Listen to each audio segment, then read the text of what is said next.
Hey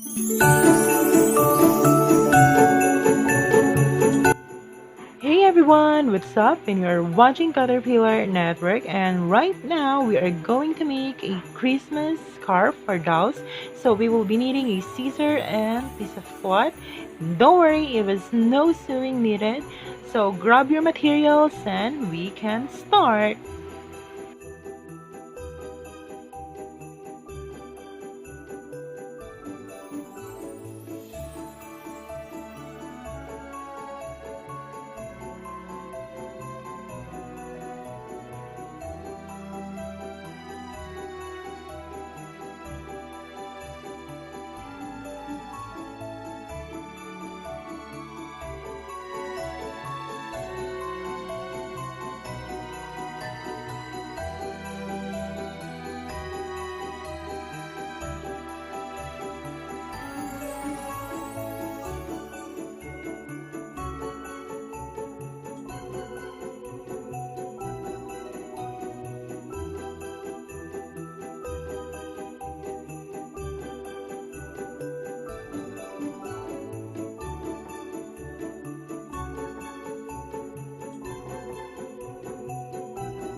Okay, and we are done.